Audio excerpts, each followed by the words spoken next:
They seem to be in full-scale retreat from spending cuts and are talking about raising people's taxes again. And I have only one thing to say to the tax increasers. Go ahead, make my day. If we lose freedom here, there's no place to escape to. This is the last stand on earth. Those who would trade our freedom for security have embarked on this downward course. Whether we believe in our capacity for self-government or whether we abandon the American Revolution and confess that a little intellectual elite in a far distant capital can plan our lives for us better than we can plan them ourselves. Conduit News Radio with Paul Harrell is on now. All right, here we go. Ladies and gentlemen, hour number 2. Thanks so much for being with us. We really do appreciate it. We can't do the program without you listening. I want to remind everybody to go to conduitnews.com, click on store, and get your Marble Palace tumbler today. Hey, welcome back to the program. We got Mr. Josh Waters is with us. Josh, how you doing this morning? Hey, I'm doing pretty good, Paul. How are y'all? Doing good up here. We really are. Now, listen, the task force, this is why you're on. You're on to give a task force update on the tax reform task force. But this is kind of the last update that happens directly after a task force meeting because it was their last meeting this week, right? That's right. The task force is over. It has gone away by a matter of law. Some of the other task forces that are set up, they're kind of indefinite, but this one had a specific end date, and so they had their final meeting this week. They recommended out their last set of recommendations. They have really went over the fiscal impact of what they were proposing to do, and now it's just up to the General Assembly to see what they ultimately pass or don't pass. So let's go over some of these recommendations. Let's talk about, because I've already talked with you a little bit here. We have a 4-year plan, a 3-year plan, a 1-year plan. I mean, what are they recommending lengthwise? So the phase-in of the governor's 245.9 plan, that's the big income tax plan that came out of the tax task force. And so last meeting, the governor's office, or DFNA, put forward this 4-year phase-in, which covered about 5 fiscal years. Well, yesterday they came back, they met again, and they voted, and they actually voted to do a phase-in over 3 years. And so what this would be is the income tax rates in Arkansas. Right now there's 3 tables.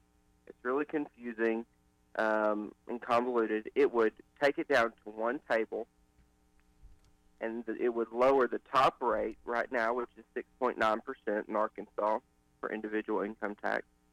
And over 3 years and 4 fiscal years, it would then drop that down to 5.9%. In the first year, it would drop from 6.9 to 6.5%. In the second year, it would drop to 6.2%.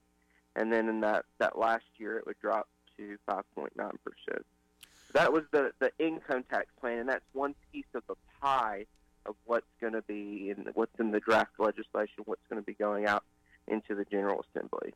Okay, so they're recommending. Now, this doesn't mean this is in any legislation, but the Task Force on Tax Reform and Relief is recommending a phase-in plan of 3 years.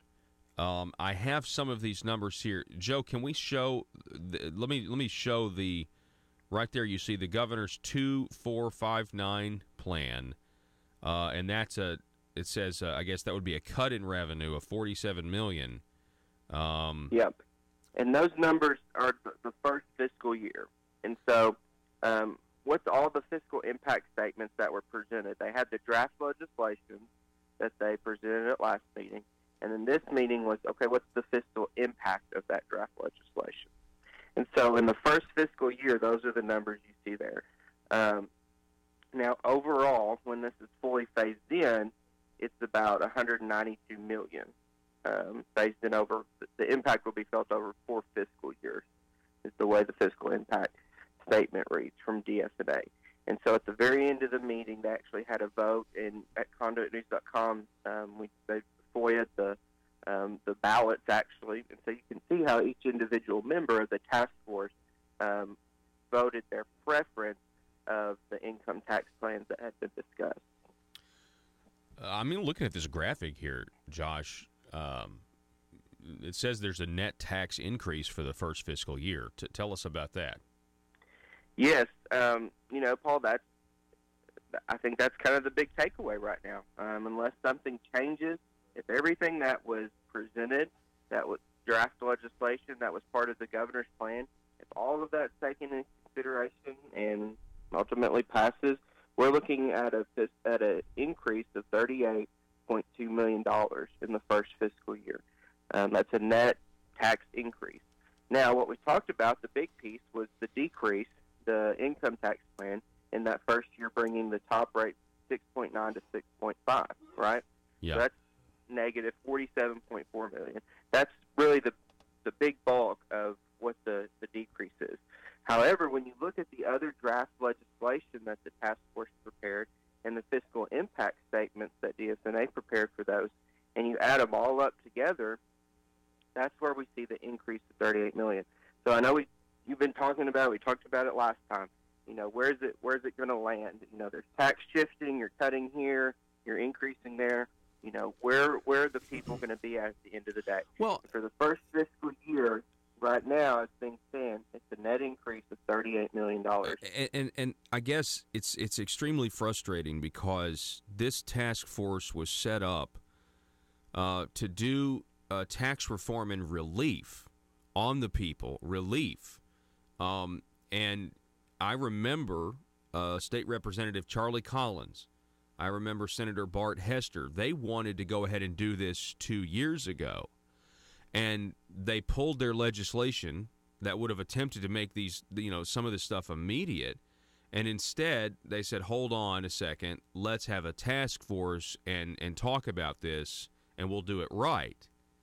And now we have this task force with these numbers. They're recommending the first fiscal year that they go through this a net tax increase on the people of $38 million more going to the government. Now, I thought at the very least, they would try to keep it neutral, to keep government the same size. But I'm really confused here, Josh. Well, they can say, people can lie or get confused or spin things, but numbers don't lie, and these are official numbers from the Department of Finance and Administration. These are numbers we're given. And when you add them up, you take the increases with the decreases, that's what we get. Now, I want to put a caveat on there because, like I said, there's a phase-in of this income tax proposal. And so in fiscal year 2021, the income tax reduction would be $71.8 million. But Paul, even then, the way they've structured some of these others, so take, for example, the indexing of the motor fuel tax. In the first year, that's an $11 million increase. Well, by fiscal year 2021, that's a $22 million increase. And then fiscal year 2022, it's $32 million. So even when we look at future years, some of these, impact statements didn't give, impacts for fiscal year 2021. But we know, if you're raising the internet sales tax now, okay, it's $32 million, and then next year they say $35 million, then there were no more estimates given. But if you extrapolate that out and you continue to do the increases with the decreases, you're seeing, until several years down the road as certain triggers are met, you're seeing a lot of tax shifting and not a lot of tax relief. Okay, so how many, according to their plan, if we do what they recommend, how many years does it take for the government to get less money? Does that ever happen? Yes. By the time the full phase-in of what they're calling Phase 3 of this overall tax reform plan, this would be things like eliminating the throwback rule, implementing the single sales factor apportionment, cutting the corporate income tax. But that would be 2022, you're saying? Yes. Well, the first one of those, the first fiscal impact of those is felt in 2023. And then the last one that they've impacted is fiscal year 2032 for the net operating loss carry forward provision. Now, Paul, we got to put a caveat on those too, because the way they've drafted this legislation is those last two I mentioned there that are the bigger ticket items when it comes to less money going to the government. They have put some conditions on those. And the conditions are, one, that the net revenue coming in from income taxes has to go up 2%, multiplied out by the number of years and compare it back to the baseline year. Oh, my gosh. And the long-term reserve fund has to have as much money. And so really there's lots of things that can happen between now economic and when these downturn, I mean, I was just talking to somebody the other day when we've had 9 years of a bull market. I mean, that didn't happen very often. Okay, so we're talking with Josh Waters here, and we're going over these numbers. I want to read for some of you that haven't seen the graphic. If you're just listening on the radio, we want to give you this information. What in the first fiscal year? This is the Task Force on Tax Relief's plan for the first fiscal year. An increase in the capital gains tax, which would bring in $7.7 million. Repeal the tax credit for political contributions, which would bring in to the government $500,000. New fees on electric, hybrid, and alternative fuel vehicles would bring in another $600,000. The motor fuel indexing tax, which would bring in $11.3 million, which again would also guarantee that the tax would go up every year. Essentially, indexing to the price of inflation. As inflation goes up, they're going to keep making more money on gasoline purchases. Then you have the Tax Reform Act. Hey, what's the difference between the Tax Reform Act, Josh, and the governor's plan? Because both of those are in here. The Tax Reform Act would actually be a tax cut on that one thing of $1.4 million. Then the governor's income tax plan in the first year would be a cut of $47 million. What is the Tax Reform Act, though? So the Tax Reform Act is really a hodgepodge, I guess, of 8 different tax proposals. A lot of it is not necessarily a big reduction up or down of revenue. And actually the removal of sales tax on car washes was the decrease there, the $1.4 million. But this would do a couple things. One, it would say, okay, the franchise tax, DFNA is going to take that over.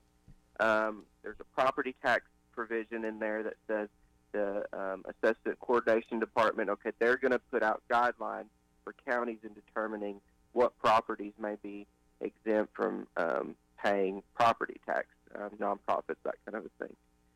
It's going to say they have to report, tax exemption and deductions each year.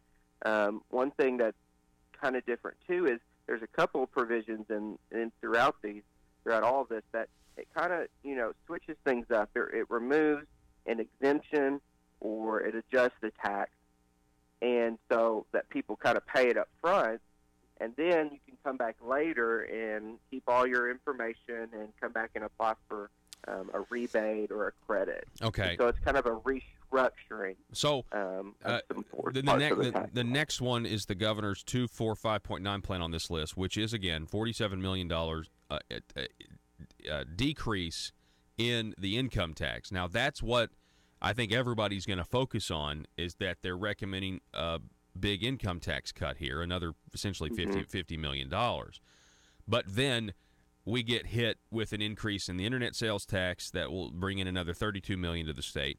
Then you get hit with the conformity with federal law tax increases.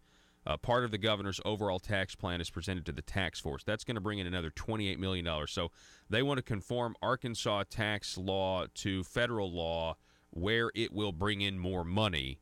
That's another $28 million. Removal of sales tax exemptions on magazine subscriptions, $2 million.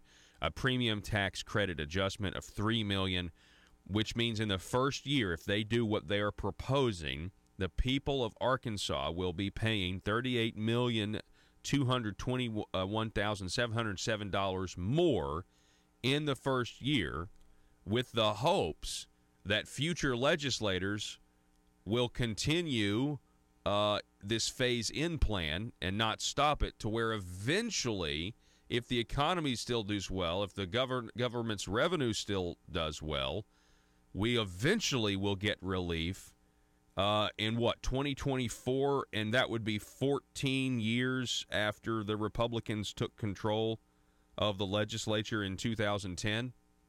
Is that what's happening here? Wow, yeah, I didn't think about it like that. Yeah,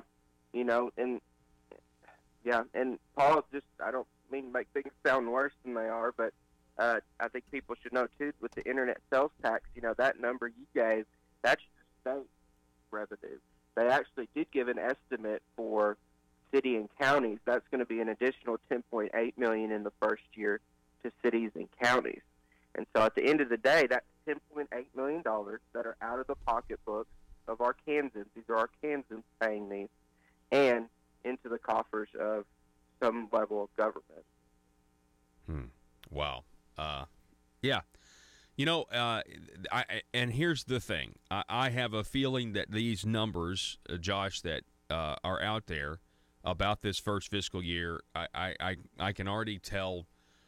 I think the people in positions of power will somehow try to I don't see how they can dispute the numbers, but they'll dispute something, I'm sure. But I just want to say to all of those, if there are those people out there, they're welcome to come on the program and have a conversation about this. But I think what is obviously clear here with these numbers is that they did the due diligence. I don't doubt that they looked over everything. But I think there's a lot of other bills coming due, and I think what they realized is if we're going to actually decrease the amount of money going to the government, we can't do it now. We're going to have to tell the people, well, we'll hopefully we'll do it in 4 years, or hopefully we'll do it in 3 years over a phase-in, because I really do think we just are not very healthy fiscally as a state. I think that's what's clear here with this recommendation.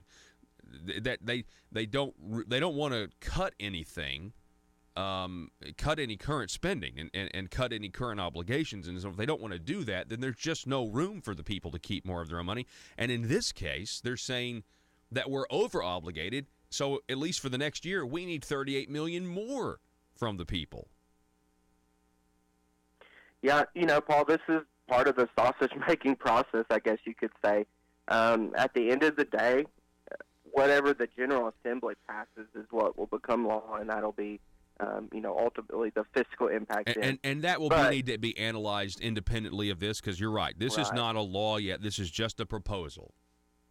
Right. But I think it's important for, people to know this is draft legislation. They have taken the time to draft legislation.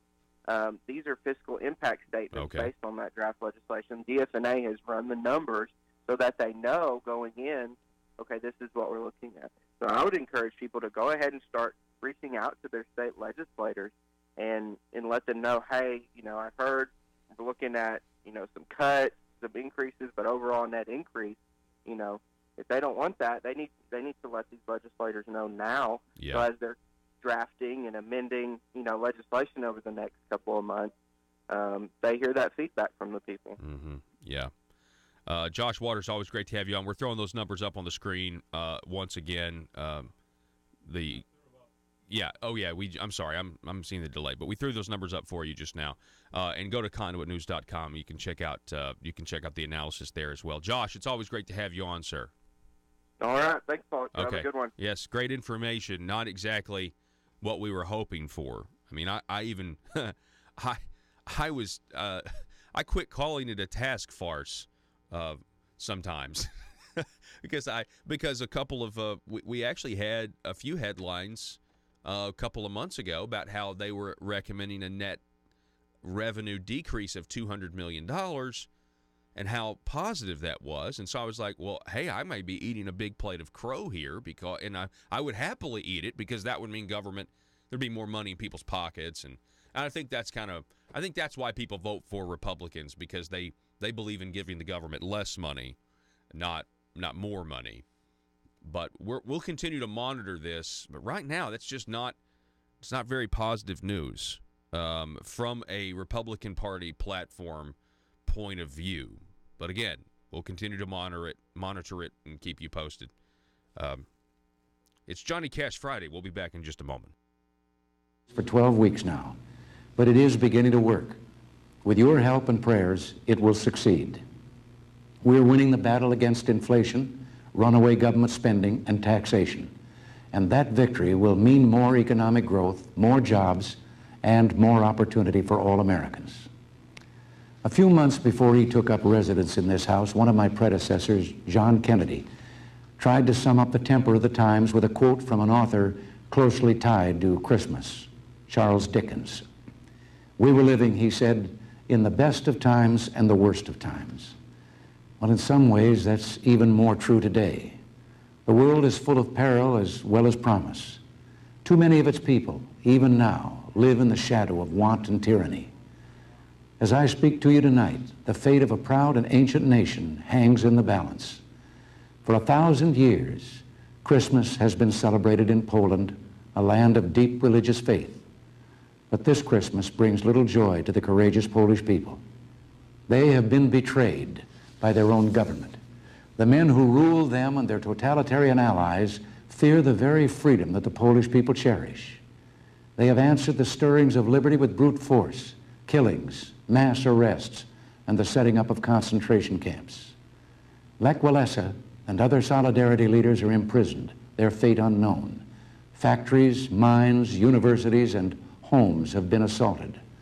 The Polish government has trampled underfoot solemn commitments to the UN Charter and the Helsinki Accords. It has even broken the Gdansk Agreement of August 1980, by which the Polish government recognized the basic right of its people to form free trade unions and to strike. The tragic events now occurring in Poland almost 2 years to the day after the Soviet invasion of Afghanistan have been precipitated by public and secret pressure from the Soviet Union. It is no coincidence that Soviet Marshal Kulikov, chief of the Warsaw Pact forces, and other senior Red Army officers were in Poland while these outrages were being initiated. And it is no coincidence that the martial law proclamations imposed in December by the Polish government were being printed in the Soviet Union in September. The target of this depression is the Solidarity movement. But in attacking Solidarity, its enemies attack an entire people. 10 million of Poland's 36 million citizens are members of Solidarity. Taken together with their families, they account for the overwhelming majority of the Polish nation.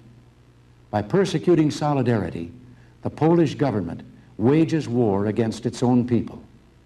I urge the Polish government and its allies to consider the consequences of their actions. How can they possibly justify using naked force to crush a people who ask for nothing more than the right to lead their own lives in freedom and dignity? Brute force may intimidate, but it cannot form the basis of an enduring society, and the ailing Polish economy cannot be rebuilt with terror tactics. Poland needs cooperation. Welcome back to the program. Thanks so much for being with us. Facebook going crazy right now. Skip writing, when will we hear of cuts in government spending?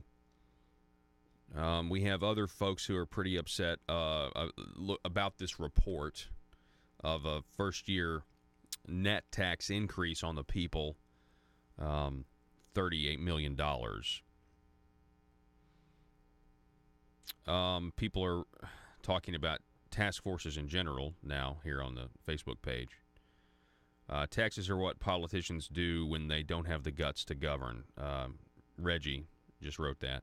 You know, I understand a lot of people upset, but listen, it's not law yet. So one of the things that we have right now is we do have time, right? Session's not until January 14th, which is 1 month away. 1 month from today, actually. So back in a minute. For 12 weeks now, but it is beginning to work. With your help and prayers, it will succeed. We're winning the battle against inflation, runaway government spending, and taxation. And that victory will mean more economic growth, more jobs, and more opportunity for all Americans. A few months before he took up residence in this House, one of my predecessors, John Kennedy, tried to sum up the temper of the times with a quote from an author closely tied to Christmas, Charles Dickens. "We were living," he said, "in the best of times and the worst of times." Well, in some ways, that's even more true today. The world is full of peril as well as promise. Too many of its people, even now, live in the shadow of want and tyranny. As I speak to you tonight, the fate of a proud and ancient nation hangs in the balance.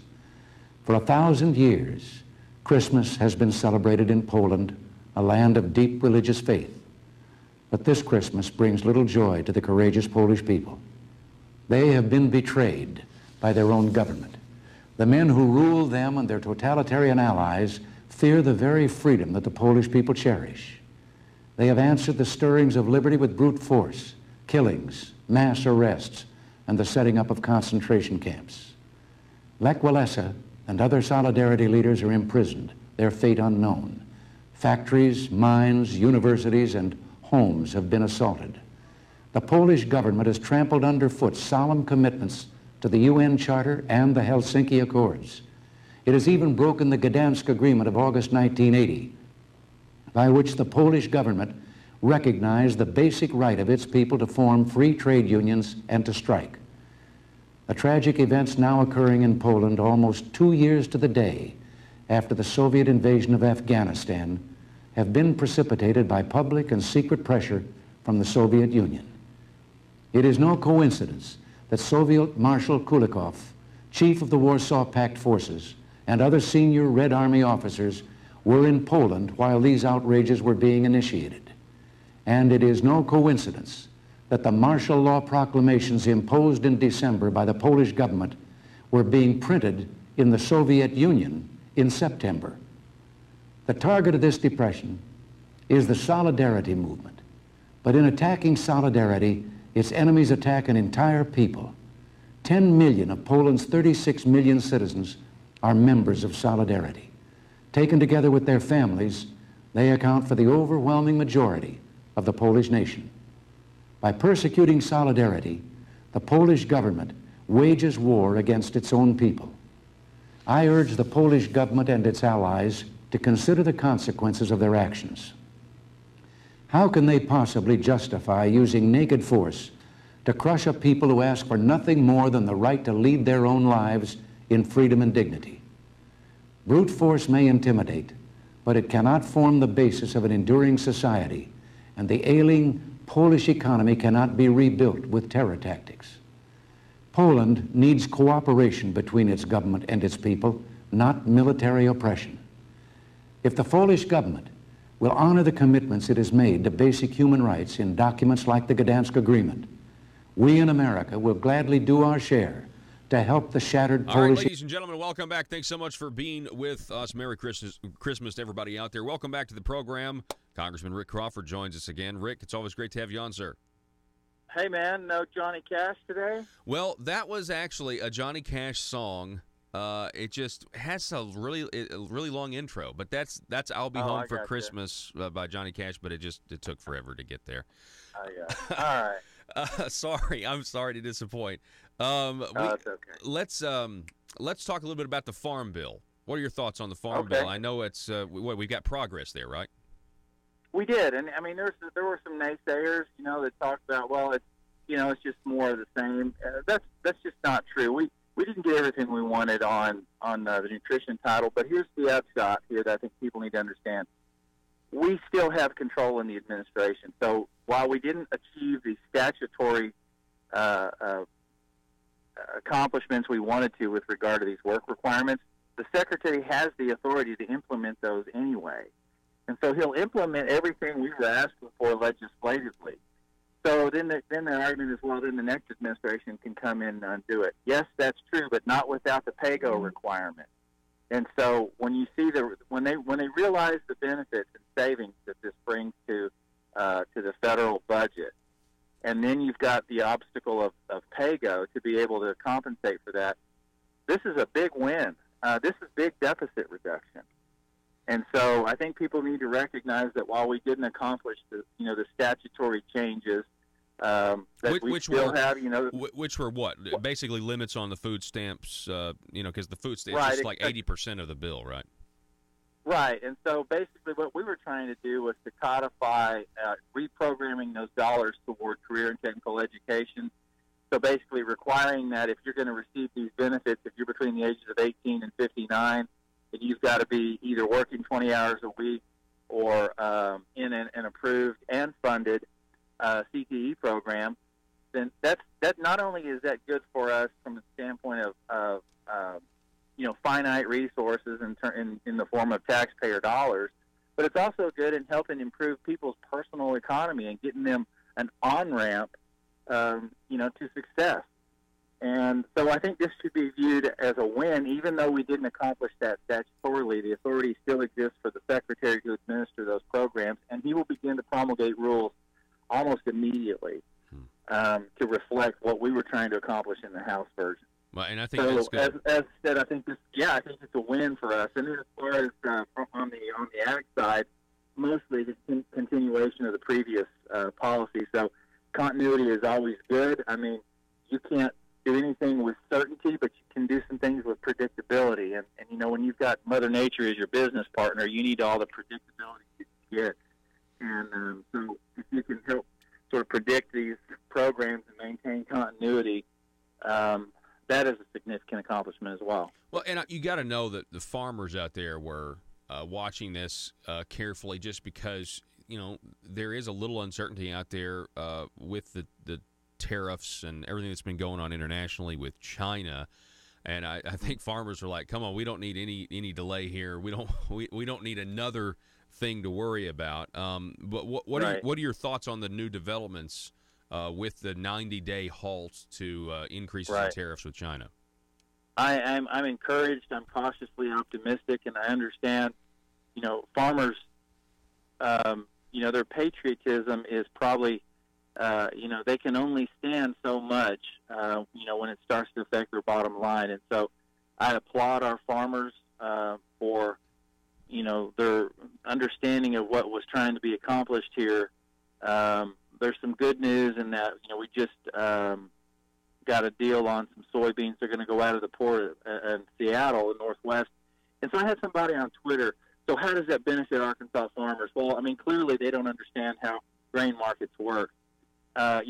Grain is fungible commodity on the global market, in the global marketplace. So moving grain is good for everybody that grows grain. So while they're not necessarily buying Arkansas soybeans, they're buying and helping to relieve the pressure of backstocks that are depressing prices. So that's how it benefits Arkansas farmers. So I just wish people, when they comment on Twitter, they would comment with some basic understanding before they jump out there and say crazy things like that. But the reality is, I'm less concerned about what port the beans move from, and more concerned about the fact that they're moving. And what that does is provide some support. And you can look and see what the markets have done. I think we're at somewhere around 920 for March beans right now. Maybe give or take 5 or 10 cents. That's a significant upturn.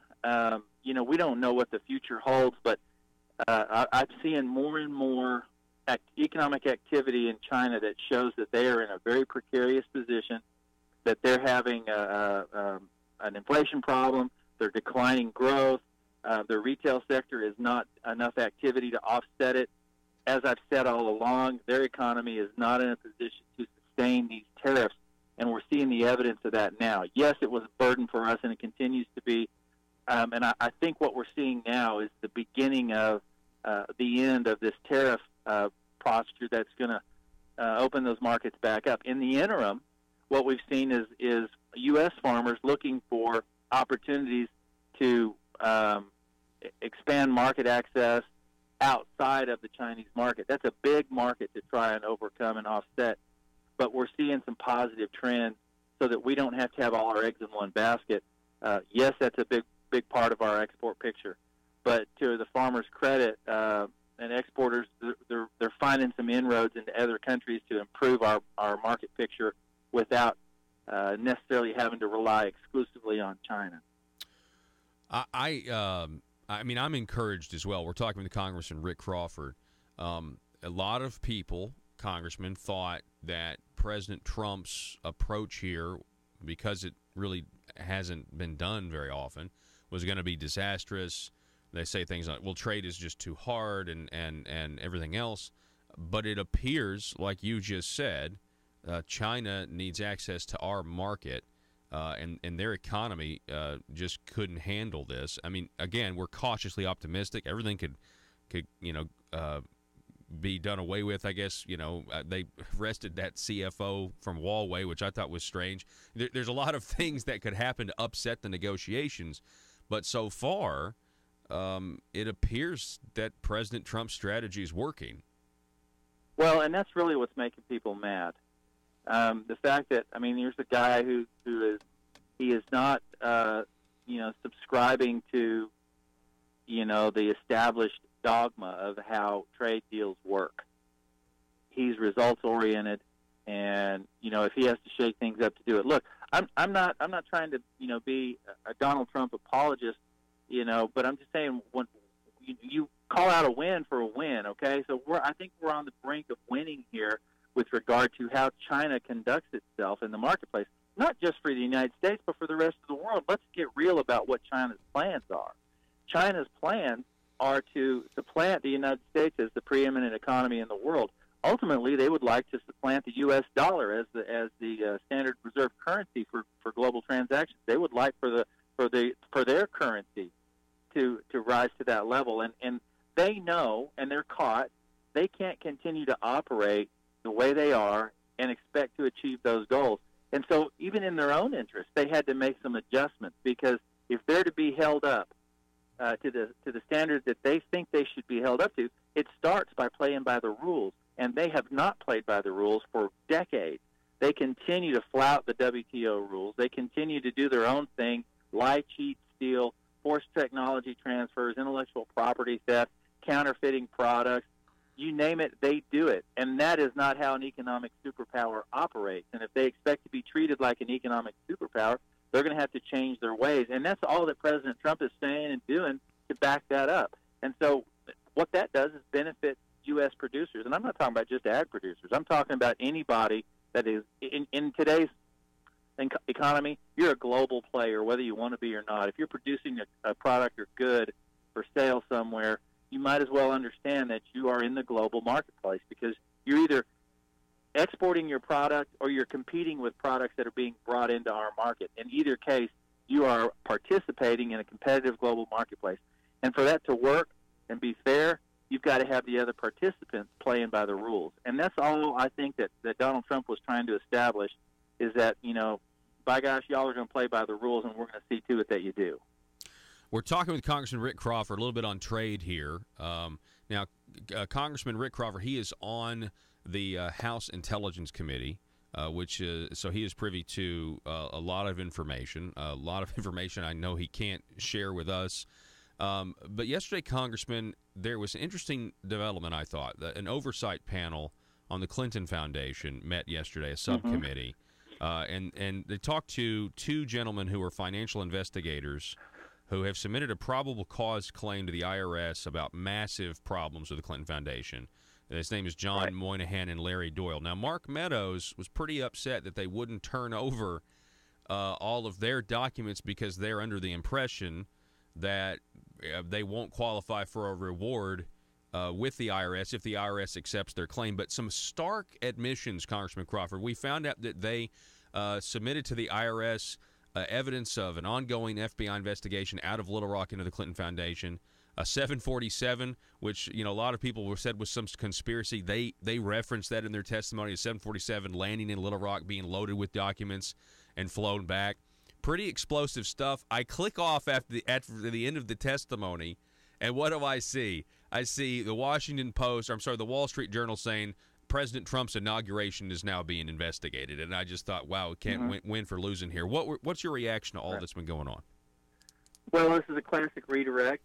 The fact of the matter is, the Clintons have been misbehaving for years, and I think, finally people are coming to the realization that something has to be done about it. But do you think that the media are going to say anything about it? No. They're going to do everything they can to insulate the Clintons from any kind of, public opinion adjudication, if you will. So here's the thing. Like I said, it's been going on for years, and the problem with the media is that they have been so fully invested in first, with the Clintons, then the Obamas, and, so on, that they don't want to be wrong. They don't want to admit that they made a mistake. And so rather than just say, oh, look, we messed up. We gave them too much credit for being people of character. We gave them too much credit for being, forthright and above board. No, because they've been so fully invested in it that they can't admit or won't admit that they were wrong. And look, I'm going to tell you, if they would just come clean and say, look, yep, we blew that call, but now we've got to start covering it honestly, maybe we'd get some coverage on this from the mainstream media. But it's not happening. And so, you're not going to see, the average Joe on the street doesn't have a clue that Secretary Clinton was running a pay-to-play scheme as Secretary of State. But the evidence suggests that she was. And the Clinton Foundation, the revenue that they generated during her years as Secretary of State indicate that she was running that kind of a game. And then you can see now how their donations have tailed off just, more than just considerably, almost, to nothing by comparison. And so these people have information that they're trying to get out.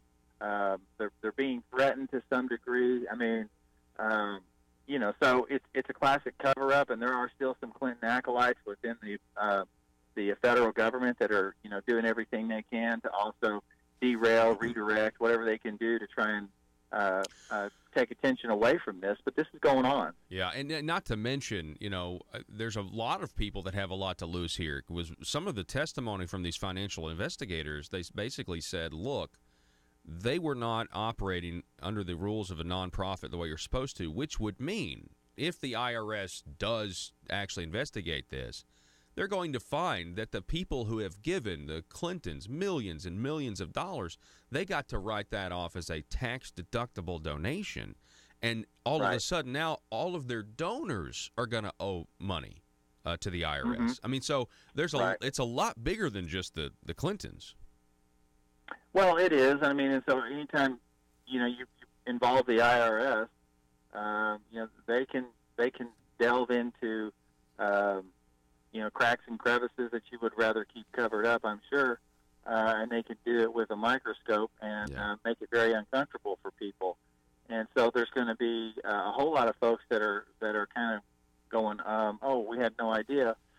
But at some point in time, people are going to be held to account. And when they're held to account, that's when you're going to start hearing them complain about how this foundation was run. Mm-hmm. And when you might start to see a little bit more coverage of it, when you reach a critical mass of big donors asking the question, how come we were told one thing and it turns out it's another, and now we're going to have to we've got a tax liability that we didn't anticipate, and some fairly significant. One last question. I know we got to go. James Comey testimony behind closed doors that was released, and we found out, I guess, that former director of the FBI didn't remember a whole lot of what happened when he was the director. Mm-hmm. Well, you and I go back a long way on this issue, and we talked about this back when he came out and made the announcement about the Hillary campaign. He made the statement that in this environment, no prosecutor would bring charges against Hillary. Well, I told you then I wanted to give him the benefit of the doubt. I've done that, and I can see now that, I reserved judgment at that point in time. That's been over 2 years ago, I guess now. I reserved judgment, and since I've been on the Intelligence Committee, I've seen him for what he really is. And he has got a serious problem. And I don't know what his game is, but I can tell you what it's not. It's not about the truth. This guy has lied. He's lied to us in front of our committee. He's lied to the American people, and he's continuing to do it. This is not the Boy Scout that he purported to be. And he's got some serious problems. I don't know what his long game is, but I can tell you right now he is completely compromised and conflicted, and I have no regard for him. Wow.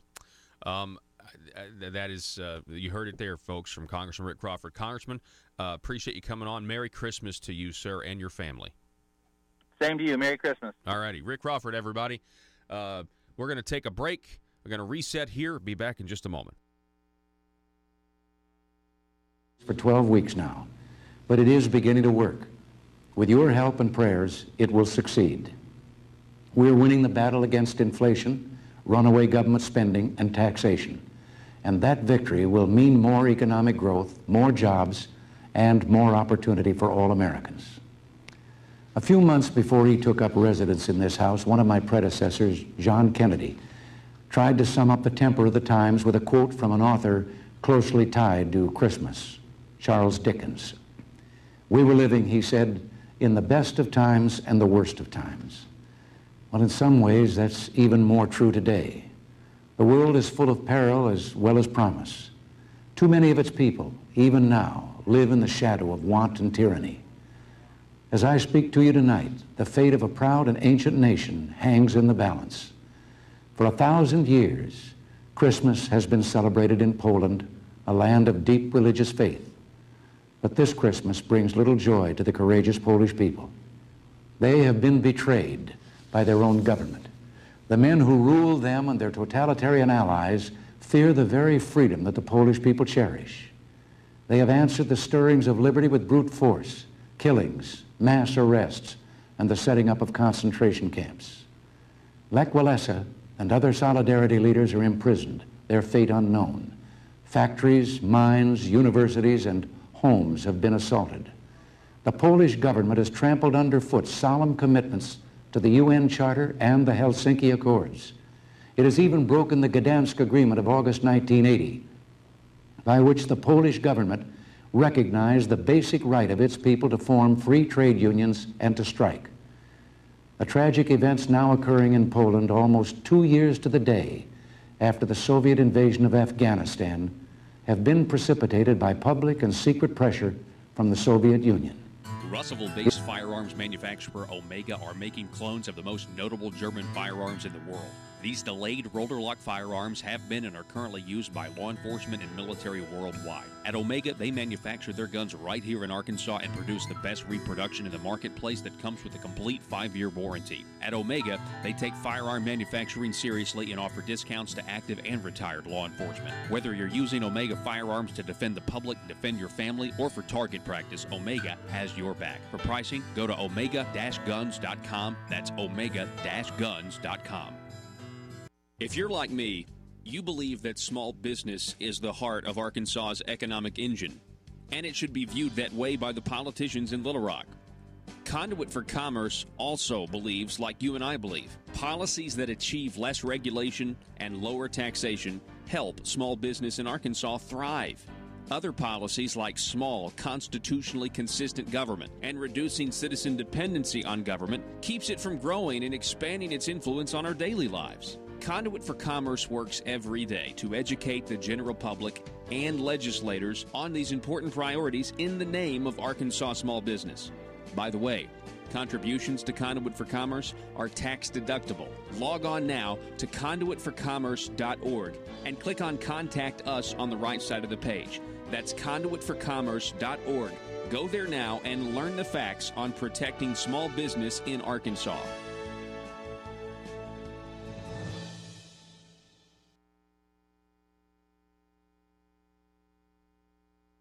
It is no coincidence that Soviet Marshal Kulikov, chief of the Warsaw Pact forces, and other senior Red Army officers were in Poland while these outrages were being initiated.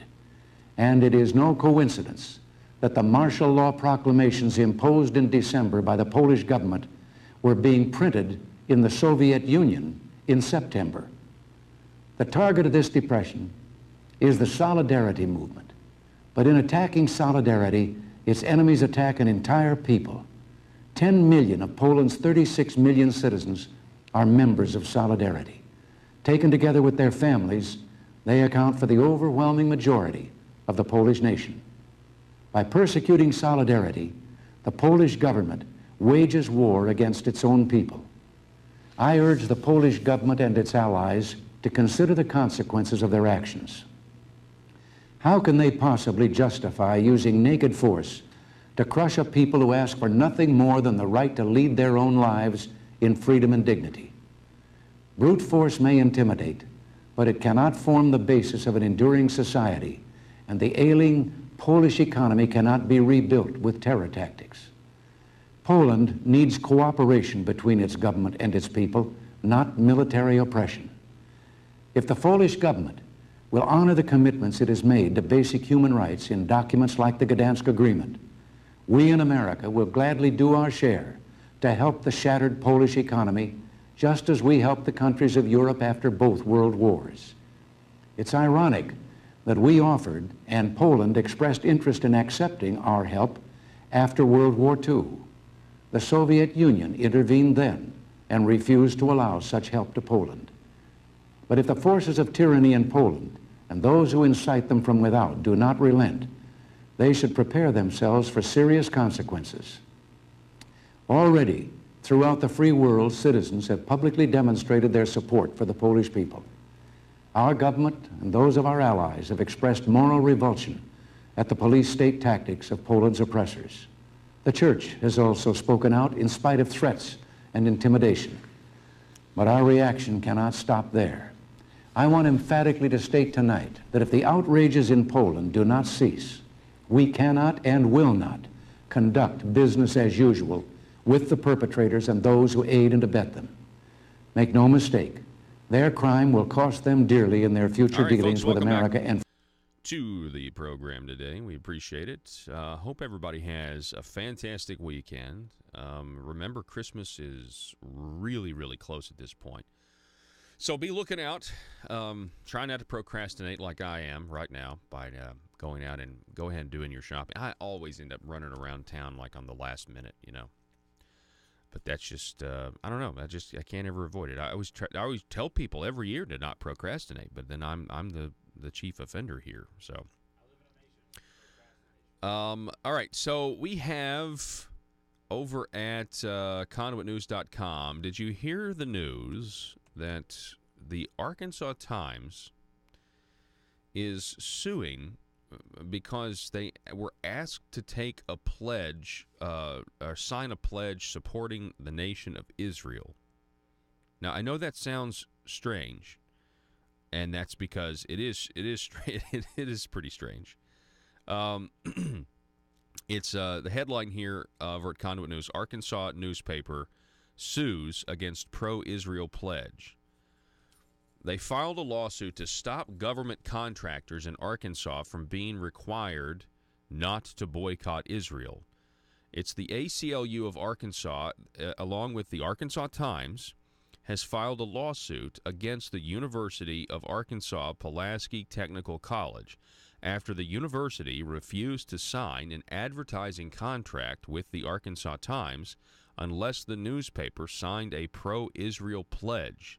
The federal lawsuit makes the argument that such a pledge is unconstitutional. So it seems like the Arkansas Times was about to get some business, an advertising contract with the Arkansas Times. They were going to advertise for the University of Arkansas Pulaski Technical College, but they wanted them to sign I Support Israel pledge.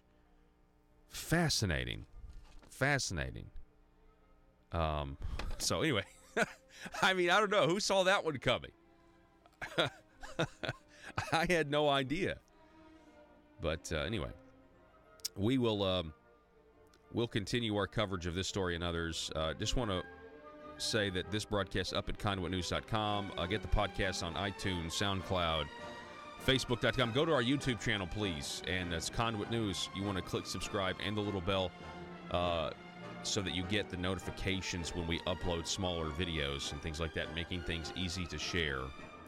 Folks, Arkansas, Merry Christmas. We'll see you on Monday. Be safe.